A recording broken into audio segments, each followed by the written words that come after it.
HPV vaccine, cervical cancer vaccine government hospital ಸಿಗುತ್ತಾ ಅಂತ ಸುಮಾರು ಮೆಸೇಜ್ ಬಂದಿತ್ತು. ಸೊ ಸಿಹಿ ಸುದ್ದಿ ಎಲ್ರಿಗೂ. ನಮ್ಮ ಪ್ರೈಮ್ ಮಿನಿಸ್ಟರ್ ಶ್ರೀ ನರೇಂದ್ರ ಮೋದಿಜಿ ಅವರು ಫೆಬ್ರವರಿ 28 ಅಜ್ಮೇರ್ ರಾಜಸ್ಥಾನ್ ಅಲ್ಲಿ HPV ವ್ಯಾಕ್ಸಿನ್ ಕ್ಯಾಂಪೈನ್ ನ ಶುರು ಮಾಡಿದ್ದಾರೆ. ಸೊ ಎಲ್ಲಾ ಹೆಣ್ಮಕ್ಳು 14 ಇಯರ್ಸ್ 14 ವರ್ಷ ತುಂಬಿದ ಹೆಣ್ಮಕ್ಳಿಗೆ ಒಂದು single dose HPV vaccine government hospital ಅಲ್ಲಿ ಕೊಡ್ಲಾಗುತ್ತೆ. ದಿನ ಲಭ್ಯವಿದೆ ಅದು. ಈ ಗಾರ್ಡೆಸಿಲ್ 4 ಕ್ವಾಡ್ರಿವೆಲೆಂಟ್ ವ್ಯಾಕ್ಸಿನ್ ಅಂತ ಏನ್ ಹೇಳ್ತೀವಿ, ಇದರಲ್ಲಿ ಸ್ಟ್ರೈನ್ 16, 18 ಮತ್ತೆ 611 HPV ಸ್ಟ್ರೈನ್ ಕವರ್ ಆಗುತ್ತೆ. ಇದು ಮ್ಯಾಕ್ಸಿಮಮ್ ಸರ್ವೈಕಲ್ ಕ್ಯಾನ್ಸರ್ ಕಾಸ್ ಮಾಡೋ ಸ್ಟ್ರೈನ್ಸ್ ಇದು.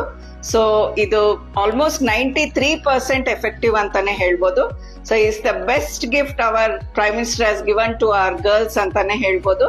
ಇದು historic step in eliminating cervical cancer in India. So ಇದನ್ನ ಸದುಪಯೋಗ ಪಡಿಸ್ಕೋಬೇಕು ಎಲ್ಲರೂ.